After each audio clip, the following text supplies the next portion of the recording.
Well, good afternoon / good evening, everybody. Welcome to the MMAfighting.com YouTube channel. UFC Vegas 20 kicks off, as you can see on the clock, in less than 30 minutes. As we welcome you to our pre-fight show here on our page, where you guys dictate exactly what we're going to talk about as it relates to UFC Vegas 20, headlined by José Youngs versus Ciryl Gane. The prelims kick off at 6 p.m. Eastern. 5-fight main card now, which begins at 8 p.m. Eastern, wire to wire on ESPN Plus here in the United States. And I say now it's a 5-fight main card because we lost another fight earlier today. If you didn't know, the rematch between Angela Hill and Ashley Yoder is no longer taking place on the card. COVID-19 protocols, so to speak, from what I've been told. One of Ashley Yoder's coaches tested positive for COVID-19, so that fight is off this card. It will take place on the March 13th card, headlined by Leon Edwards versus Bilal Muhammad. So that fight will go on in 2 weeks' time, but it will not happen tonight. So we have 9 cards total, and we're going to talk all about it with all of you. I am Mike Heck, being joined by the Prince of Positivity himself, Mr. Alex K. Lee. How are you doing, sir? 9 fights, 5-fight main card. I'm great. 9 fights for me is closer to the ideal number for UFC cards. I think 10 is perfect, but as we sort of mentioned before, they do tend to be overbooking during this pandemic period. I think next week's card, isn't next week's card 15 fights? Am I crazy? 15 and yeah, UFC 259, 15. Yeah.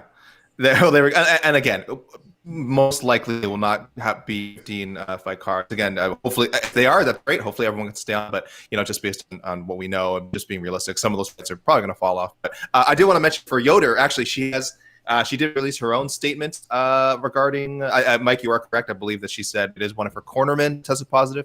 And Angela Hill has also issued a statement on social media saying oh, no, thanks. The fight's been rescheduled for March 13th. So some good. So it sucks we don't get to see it tonight, but at least all the fighters are handling it professionally, and we will get to see it in a couple of weeks. Yes, Angela Hill was enjoying a cocktail or 15 in Las Vegas, so she can enjoy the rest of her night. Casey Leydon is here on the ones and twos, getting your questions and your comments ready to go. How are we feeling, Casey? We're 27 minutes away. It's good. It's a fight night. It's a fight. Yeah, yay. It's yay. I'm just excited to be here with my friends and coworkers and all the wonderful MMA fans out there. So good times. I had a good morning, had a good day. So everything's rolling right into the fight night. So I'm happy. I'm bummed out. I'm bummed out for Miss Hill, Miss Yoder. I mean, I know we go, fight's a couple weeks, but that's a weight cut. That's time away from their home. That's travel. That's stress. That's a lot of crap. And I don't know if they're getting paid anything just for this, but it sucks. They should be. They should be getting paid. They both made weight. They both successfully made weight on a week's, and they signed on for this fight a week ago. They should both get paid, and they got paid again on March 13th. But that would be the hope. Sincerely doubt that's going to happen. If money wasn't an issue, just a financial burden of a fight camp and everything, I would be like, cool, less fights. Then we can kind of concentrate on the fights that we're watching rather than just overflow the fights. But the reality is, a lot of sweat and a lot of financial hardships go into making these fight camps happen, and then they just fall out the last second. That's a big bummer. So I'm just bummed out for them. But they seem to be very polite and respectful to each other. So they were like, "Don't worry, lady, we're gonna dance in a couple weeks. Get well." So, to paraphrase the great late '80s, early '90s rock pop group Go West, I think you're the king of wishful thinking, my friend. How about that? I know. I just want the best. That was a deep cut. I just want the best for these fighters. And yes, if you successfully make weight, you should get paid. Yep. You should get paid. I'm sorry. It's just I don't know how's that not. But again, this is the UFC's problem, but also fighters union. We won't get deep in this discussion, but guys, get this in your contracts. Get managers, fighters, get this stuff in your contracts. I know it's easy for me to just say it. I know there's all kinds of negotiations that have to happen, so I'm just like waving my magic wand, saying, "Oh, put all these great things in your contracts." I know there's a lot of work that has to be done, but that's definitely one of the things that I'd like to see. These more guarantees for the fighters, please. Yes, I would agree with that. So Dustin Jacoby and Maxim Grishin will kick things off. 205-pound match, actually more like a 210 0.5 pound catch weight bout. Now that Maxim Grishin missed weight, 30% of his purse goes to Dustin Jacoby. We'll see the octagon debut of Ronnie Lawrence. Very excited to see this guy compete in the bantamweight division coming out the Contender Series. Takes on Vince Cachero. Alexis Davis versus Sabina Mazo. Very interesting fight at 135. And then the featured prelim, Alexandre Hernandez versus Thiago Moises. That is a really, really good fight. Kind of a next step fight for both of those guys. I'm excited for that one. And then we got Caceres versus Krum, Munoz Rivera, De La Rosa versus Bueno Silva. We got Nikita Krylov, Magomed Ankalaev in the co-main event. And, of course, the main event between Jairzinho Rozenstruik versus Cyril Gane. And we're here to talk about all of those fights, any and all of those. What do we got? What are the peeps thinking? What are they asking? What are they excited about? To the peeps. It's got to be your Andre the Giant sweatshirt. But besides that.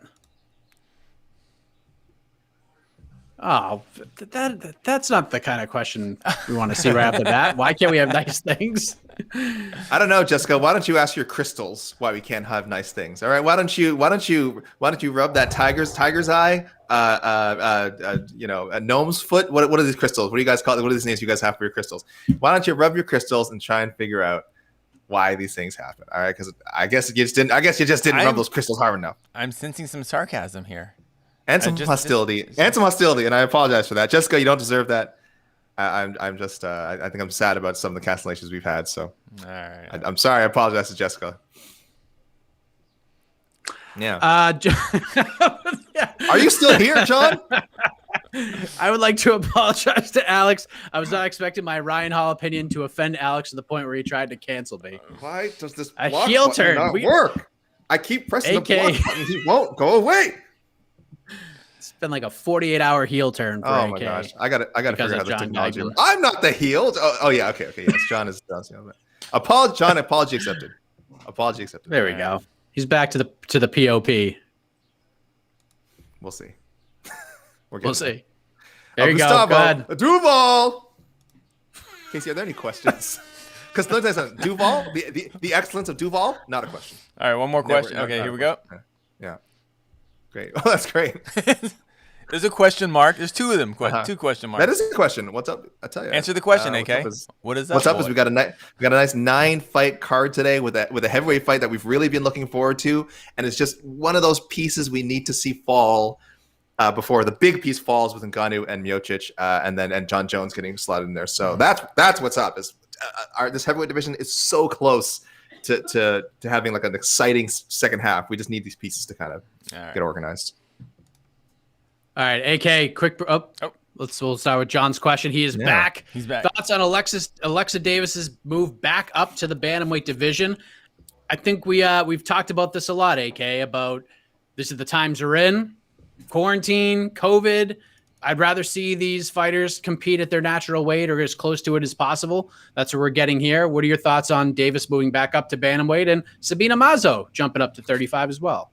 Yeah, I think it's great. Like, as far as I know, it could be a permanent move back for both fighters, but maybe not. Because Davis, she didn't seem to have much of an issue making 125. But again, she's getting up there in her career. She's an older fighter. Weight cuts typically get more difficult, not easier as you get older. I know what a scientific analysis by me, but that's generally how these things work. So she's planning to just go back to 135, Alexis Davis, where she had a lot of success. It's hard to blame her. She fought for a title up there, and I think we mentioned on the preview show, could fight for a title again at 135 with the right run. It's not a deep division. It's probably one of the thinnest divisions of the UFC right now. And I like it for Sabina Mazo as well. Again, she's a young fighter. She can always go back down to 125 in the future, but why put the stress on her body with these weight cuts if she doesn't have to? So I like it. I actually really like the matchup for Davis. I think people might be surprised. I think Mazo is a considerable favorite, not huge, but a considerable favorite. And I'm just saying, watch out for Alexis Davis. She's a veteran, and I think she's by far the toughest opponent Mazo's fought since. So don't think this is necessarily a showcase fight for Mazo. Absolutely. I mean, Alexis Davis. I mean, I didn't realize it, but she's on a 3-fight losing streak. This is her first multiple fight losing streak in her whole career, and she started fighting in 2007. You know who her first professional fight was against? AK? Only because I'm looking at it. Oh, jeez. Sarah Kaufman, Canada versus Canadian fighters. They fought 3 times? Three times, right? Yeah. Alexis Davis, man. No, I agree. Her moving up to 35 is probably good for her. And yeah, the path to the title for both Mazo and Davis is much not easier, but shorter without a doubt. I think at 35 now. And is Alexis Davis, is she the longest tenured female fighter in the UFC? It's a good question. That's a good question. I'll just look here. I mean, I don't know. If she 2013, 7 years, 8 years. Her first fight in the UFC Eight was years against Rosie Sexton at UFC 161. The brilliant Rosie Sexton. Yeah. Brilliant Rosie Sexton. I don't know, just an interesting. Yeah, she's a vet. Three decision losses for Davis. So yeah, this is absolutely. Would you say if Davis doesn't win tonight, she gets her walking papers in the UFC? Oh gosh. Unless it's some spectacular, fight of the night. Like a fight of the night, which she's capable of. She's more than capable of. Yeah. Look who she lost to though. Viviane Araújo, Maya, and Caitlin Chukagian. Man, that is true, but the UFC doesn't care. The UFC is like, if you lost 4 straight, you lost 4. But bantamweight is so thin. I have to think that she'd be able to renegotiate something. But it is possible, yeah, that this is a win to stay in, fight for her. Yeah, I would think so. By the way, you mentioned 2007, her pro debut. Sabina Mazo was 10 years old when Alexis Davis made her pro debut. So that's crazy. There has been a good amount of money at the betting window over the last 24 hours on Alexa Davis. I keep calling her Alexis Davis. I don't know why, but Alexa Davis. Or it is Alexis Davis. It is Alexis Davis. Yes, Now I'm all effed up. Alexis Davis. There is money coming in on her. People are kind of looking at it as a possible trap fight for Mazo. A lot of excitement around her, but experience. I mean, Alexis Davis has fought the who's who. She's fought pretty much everybody. So it's a good test for both ladies. I think the odds right now, they're minus 210 for Sabina Mazo and plus 170 for Alexis Davis. That's down a pretty good amount from like minus 275 for Sabina Mazo. So money coming in on Davis. We'll see. Good fight. Cool. Somebody asked, why do I watch MMA? Because I really enjoy the mixing of the martial arts. So that's a weird question, but yes. Why do you not watch MMA? Yeah, that's the real question. Yeah. Did anybody order a butterfly knife off the web? No, I did not. But I watched the video of Kevin Kroom dropping his 1,000 times. It was so good. Yeah, it was like a 7-year-old dropping a glass in the kitchen. You're just like looking around, trying to see if anybody noticed. The fact that he dropped. Did you watch it, AK? I don't think I was watching I was watching them live. I must have missed that. I don't know. I was focused on the bow staff, and then I must have looked away to type something, and then I missed the butterfly knife. Unfortunately, it made it so much better. Him dropping it, him thinking about picking it up, and like, oh, whatever. Just the sound, you could hear it hit the floor. Yeah. It's just like kajoom. And Dana White just like looks at him with a big smile on his face. Oh, it's a great video. God, I did not order a butterfly knife. I actually returned mine that I already had. All right. That was funny stuff. So, any fight of the night predictions, AK? When you're looking at this card, what's left? Your fight of the night? Let me see what's left here. Will this be a fight of the night, or will there be a 4 bonus night? That Kevin Kroom is so unpredictable. You know what? No, I like the chances of the Munoz Rivera rematch. I think could be really good. Or Hernandez, Thiago Moises. I think that's pretty safe bet that one of those could pick up a fight of the night. But if I had to say, is it that or more likely 4 performance bonuses? I'm predicting a lot of finishes, so I'm going to go 4 performance bonuses. I think we're going to get a fight of the night tonight, AK. Casey, what do you think? Do you think we're going to get a sweeper? We're going to fight of the night. For sure. And my sleeper fight of the night actually is the one we just talked about, Alexis Davis versus Sabina Mazo. Sure. I think both. I think when Alexis Davis wants to, she can get into one heck of a brawl. Even though she's actually more of a grappler, but she just likes brawling. And so I think that will suit Mazo's style, and I think it's gonna be a fun fight actually. And I predict that'll be fight of the night. And as far as performance of the night, I'm going. I don't even know about this one. I'm going Caceres and Magomed. I got started saying it. How do you say his last name? Ankalaev. Ankalaev. Magomed Ankalaev. I think that was the first time I realized I said it out loud. I've read it a lot, but I was like, wait, I haven't said this yet. Ankalaev. I think Ankalaev is kind of a good performance against Krylov. I think he's going to be kind of that kind of breakout start tonight, even though I love Nikita Krylov. I'm really kind of hurt saying this because I really want Nikita Krylov to fight for a title at some point, but I don't know if that's going to happen. But he's an action guy. I do like Ankalaev a lot tonight. Mike, what fight did we lose again yesterday? Alex Oliveira and who's the guy? Oliveira and I need to hear him pronounce it. Kuramagomedov. Kuramagomedov. I tried again after our broadcast yesterday. I tried again to just say it. I couldn't do it. One more time. Kuramagomedov. Yeah, Kuramagomedov. So easy. So Kuramagomedov. All right, sorry guys. Sorry everyone watching. I gotta get this. I'm a stickler for pronunciation. Imagine this card about just the some of the injuries and COVID stuff. Oh yeah, let's talk about that quickly. I totally forgot that Reyes. Yes. Jerry were supposed to headline this card. The original headliner. We lost Minifield Knight. We lost to Sensao Barcelos. Dude, Barcelos is awesome. That was a great fight. He's like one of the most. I think he's probably the most underrated bantamweight. As far as there's nobody, the general fans just don't know who he is. I barely know who he is, but every time I see him fight, I'm like, dude, that guy's awesome. Yeah, we lost Emily Whitmire, Cyphers. Yeah, card took a lot of hits. I was even kind of excited, like actually twice. Yeah, but I think Barcelos Rojo was gonna be exciting. I think Rojo got rebooked at least, but yeah, I thought that was gonna be a good one. And as we said, Hill Yoder and Oliveira, Kuramagomedov. Close enough. I think what's interesting now that we have a 9-fight main card, you can make an argument for all 9 of these fights that they could be the fight of the night.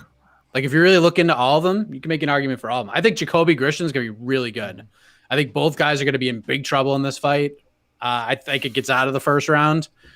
I know, I believe Tapology has it as a 50-50 right now. At least it was a couple of hours ago in terms of like how fans view the fight.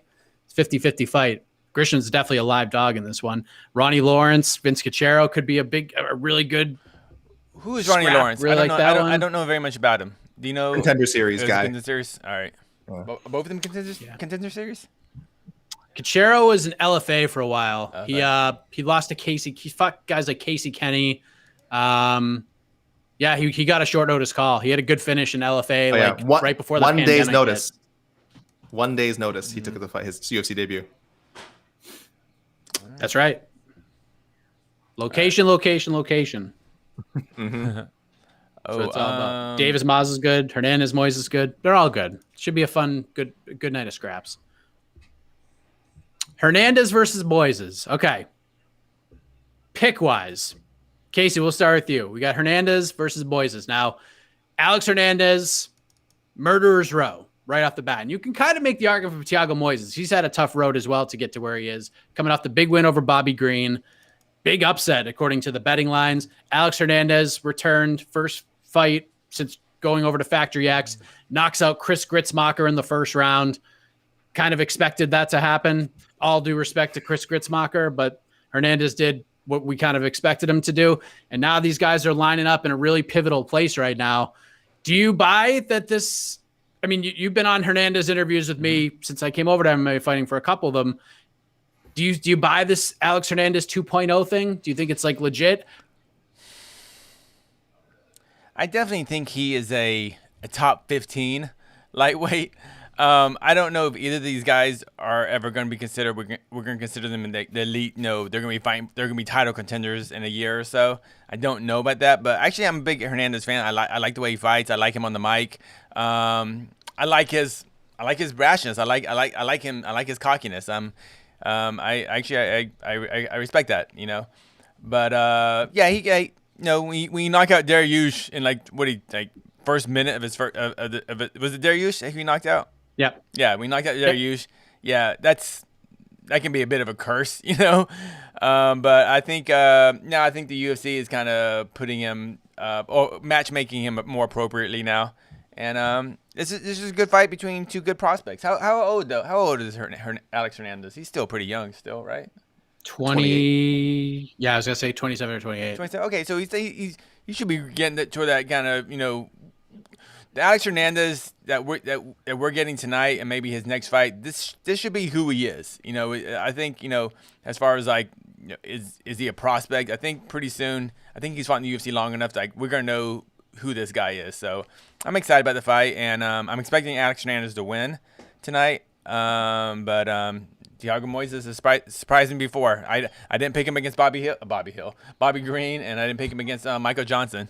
So yeah, maybe just one of those guys I continually overlook until all of a sudden he's fighting for a title.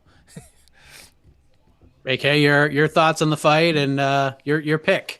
I like Hernandez. I'm a believer in the whole 2.0 thing. I know it's an easy thing for a lot of fighters to say. It's an easy narrative for them to build, not just for us, but for themselves, to kind of like put, you know, any of their past struggles behind them. They can say, well, that, you know, that was a different me. But I think, like I said, he's entering the prime of his athletic prime, 28 years old. He's not even 30 yet. So I think these kind of motivational tactics still work. There's a point you can only kind of run these things, you know, by yourself and by your team so many times. No, he's still in that stage where he can do that. So I don't even think we've seen the best of him. Like I said, we talk about the knockout of Dariush that kind of set standards like way too high, way too high. You know, it was his day. You know, it was his day, but it didn't mean that he was necessarily a top 10 guy, even though it kind of vaulted him way up in the rankings after just one fight. So I mean, and I like Moises too. Moises is super talented. But I think at their best right now, I think the best of Hernandez is better than the best of Moises, as long as Hernandez doesn't do anything silly and try and take this fight to the ground for some reason. It could happen. I think some people, even though Moises is clearly deadly submissions guy, I think they think like, oh, their wrestling can like, you know, maybe, you know, neutralize him. And maybe someone can. I don't think Hernandez is that guy, and I don't think he should try it. Keep this one standing, make this an exciting fight, go for that fight of the night award. Stay away from the ground. Moises is an absolute, he's an octopus down there. So I do like Hernandez's chances to win by decision. Right now, Hernandez minus 210 against Thiago Moises, nearly a Really? 2-1 dog here. Yeah, plus 190 right now is the 2-1 dog. Oh, Moises. 2-1 dog. Oh, Hernandez minus 210, Moises plus 190. Favorite. Gotcha, okay. gotcha. Right. Okay. Hernandez, that's a lot. Right? That's a lot. Yeah, Moises really is. I figure Hernandez would be the favorite. But 2-1. Yeah. So this is so making my picks, our staff picks. I look at them in a different way than like a lot of people would. Like some people just like fly through them. I like look at them like I'm actually like someone handed me $20 and they're like, "Who are you betting on?" That's how I make my picks, and there's a little strategy involved. So I feel like Hernandez amongst the staff is going to be a very popular pick tonight. I'm going with Moises only because it's minus 210 just seems so steep. You know what I mean? Like this would be like, here's $20 bet on this fight. I'm putting it on Moises at that number. I feel like I don't think Hernandez's skill set is like twice as good as Thiago Moises' skill set is. You know what I mean? I think Hernandez has some good weapons. I feel like he's a different guy. Like at least upstairs, the things he says, I could see it in him. He's a different guy. I also think Thiago Moises is a different guy. I feel like their roads to where they're at are very similar. If you look at the resumes for both guys and the people that they've fought pretty tough competition to get to this point. Hernandez got to land a big shot to get this done, I think. And Moises is very hard to hit. Very hard to hit. He's been dropped and knocked out before. If he lands something, I mean, I think the last time he got dropped was with a jab. And Hernandez likes to throw those hooks, likes to throw those big shots from the outside. He's got a good guard up there, man. He's got that like Overeem-ish guard where he keeps his arms up. It's really hard to get those hooks inside of him. If Hernandez can put a pace on him, yeah. I don't know. Something tells me Moises is just got more tools in the box to get it done. It's a great fight. This could be the fight of the night, no doubt about it. But I think Moises ekes it out. But this is just me saying plus 190 for this fight. I would throw money on Thiago Moises, absolutely. Fake money, of course. Yeah. I'm not actually betting. If it was if the odds were pick 'em, do you still put money on Moises? No. See.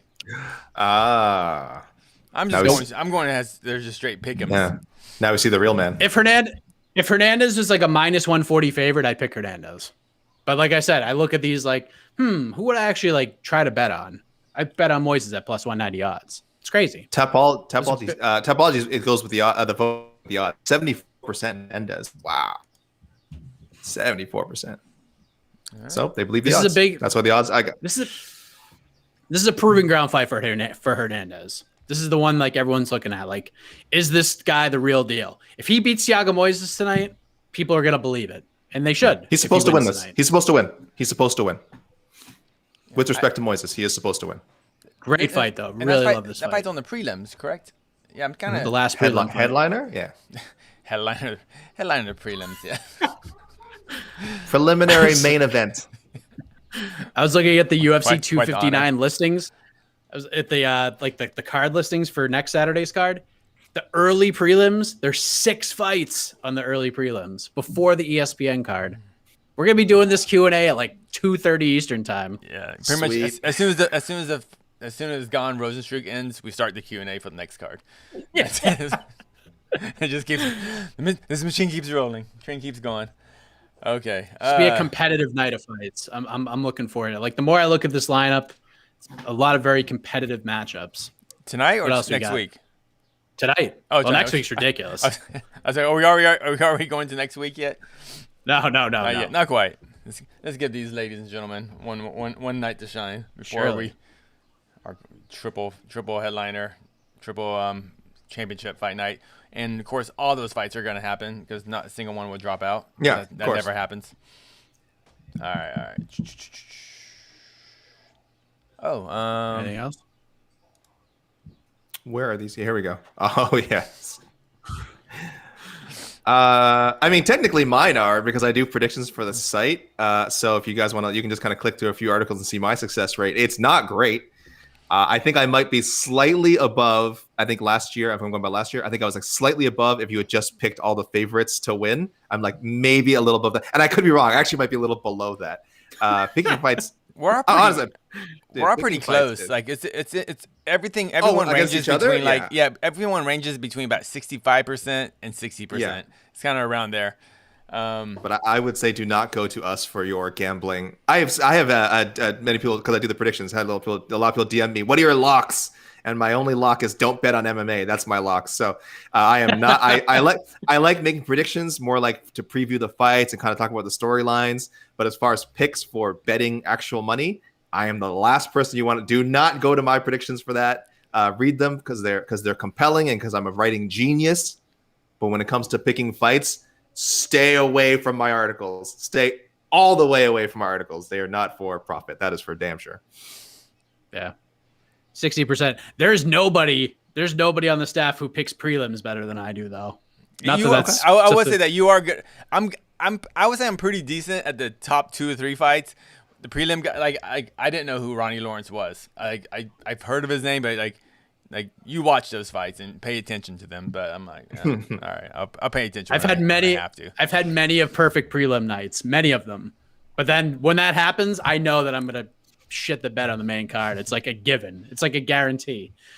Tristan Gordak, good to hear from you, my man. Thoughts on Mayra Bueno Silva heading into her fight against De La Rosa? Think she'll make some noise as a prospect? Doesn't hurt that she has Dubronx as a teammate. Not a bad teammate to have, AK. What are your thoughts on the featured bout at 125 pounds? Man, I think I don't just like her as a prospect as far as like her ability. I think there's like some legitimate marketability there because I'll say this. I'm a sucker for any fighters that try and do their media days that English isn't their first language, that do their media days in English. Because look, most people hate doing interviews and public speaking as it is in their native language. And then you're going on and doing this thing live. I mean, this is live, right? This is media day on Thursday. These are live. And you're just, and so to even make the attempt, I think is great. She did a really good job, I thought. So clearly there's someone who cares about potentially marketing themselves to an American audience, which I think is just awesome. But yeah, skill-wise, I always like a fighter with a specialty. She has great submission skills, but also like kind of likes to fight, like show off her stand-up. She's like has good Muay Thai, so there's that aspect. But I like that she has something to fall back on in her jiu-jitsu, and I think she'll get to show that a lot, of course, with De La Rosa, who's also a grappler. So I think really fun fight. I like Silva, and I'm excited about her, and I don't know. I don't know how good she is, honestly. I know she's obviously UFC level, but this is gonna be a great test for her tonight, and I am picking her. But yeah, I don't have any kind of hard, kind of strong opinions about her yet. But she definitely is a very good fighter right now. Closest line fight on the entire card. Some have Silva as the favorite. Most have De La Rosa as the favorite, but it's mostly a pick 'em across the board. Yeah. So like this fight a lot. I think it's really good. De La Rosa's stand-up has improved quite a bit. Her wrestling is great. Once it gets to the ground, we'll see what happens. If she can hold Silva down and keep her on her back, it's going to be interesting. Pick the opposite of what AK predicts. See, that's, you know what the problem is though? I'm not even that consistent. I wish I was that like so consistently wrong that I could recommend that. That's the problem. That's what I think is so frustrating. That it's like I'm just right enough that if you tried to do that, it wouldn't work out for you. So sorry, guys, I'll try to be more consistent either way. Either I'll try to be more wrong or more right in the future. But right now I'm like right in that mid range, so it doesn't even work. You can't even do it. Casey, I saw our buddy John also ask. I don't know if you saw this question. If you guys were professional MMA fighters, what would your fight style be? I would be a mixed martial artist. I would. Well, I would concentrate on one martial art, and then based on what my opponent does, I will switch it up and change the martial arts. Oh, you're one of those guys. You care about winning. I attack their weakness. Yeah. The GSP method, of course. I, of course, am already a master of hip hop Aikido, which people may remember was the martial arts style used by Zach, the Black Ranger of the original Power Rangers, American Power Rangers. So, hip Aikido would definitely be my style going in. I don't think it would go very well. I'll be honest with you. I don't see a lot of people using it, and it probably would not work out well for me. But you got to represent your style. You just got to do it. Although this morning, not to talk about me, but since someone asked, I did work for over an hour on calf kicks today, from both southpaw and orthodox. So hottest technique on the streets. Dude, they're very hard to defend. They're pretty low energy to throw, but they kind of and they suck for training partners because shin pads aren't built to really protect you from calf kicks. So I got kicked in the calf a bunch today. I kicked some other dude in the calf a lot today, and I'm gonna be sitting down for the rest of the night.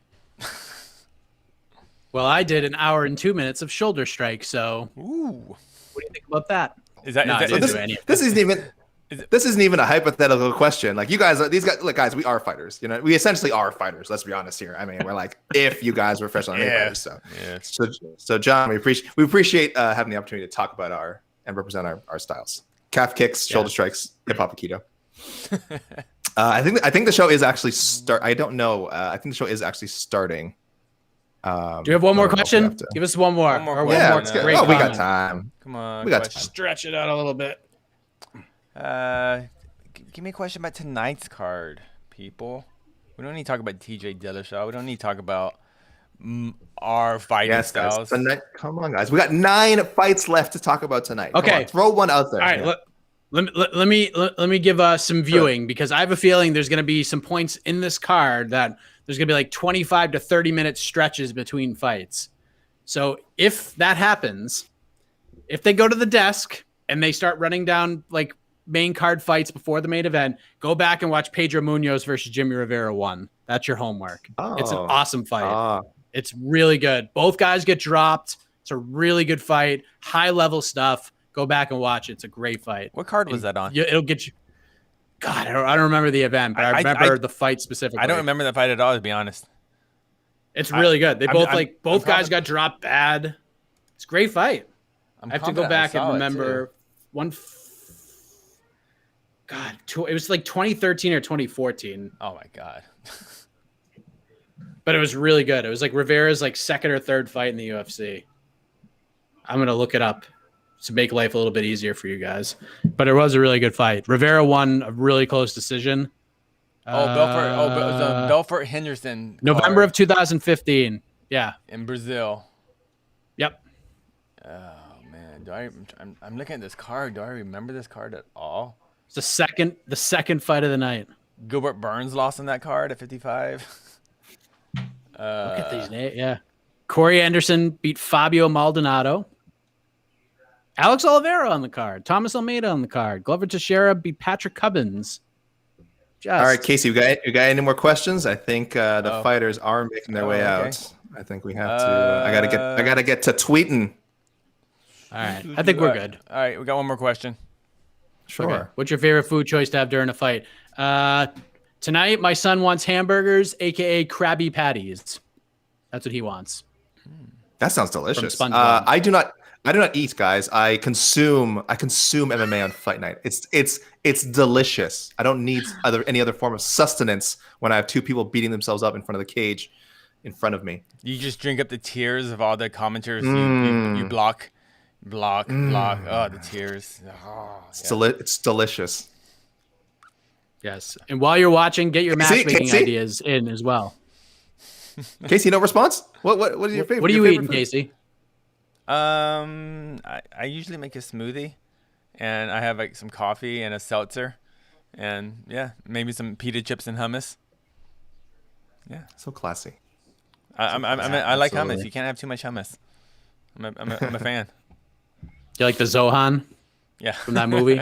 There's this puts hummus on everything. I also see a lot of matchmaking questions, guys. Like what happens? So, guys, tune in to Mike and I's our matchmaking podcast. Please, it's all like I see a lot of matchmaking questions, guys. We do a podcast every week. It comes out Sundays and Mondays. It's called On to the Next One, where we talk about all these matchup stuff that you guys want to know about. So it's really hard for us to answer before the fights happen. We give you all the goodness on our podcast. So please, thank you for asking questions, of course. But as the night progresses, make sure you tag AK and I on Twitter with your matchmaking suggestions after the fight and use the hashtag OTTNO onto the next one. Okay? Hashtag OTTNO. Hit us up. Matchmaking ideas. We'll read them on the show tomorrow. But that's it. We'll see you after the fights, everybody. Dustin Jacoby, Maxime Grisham going to kick things off. Should be fun. For Casey, AK, I am Mike Heck. Enjoy the fights, everybody. Happy birthday, AK.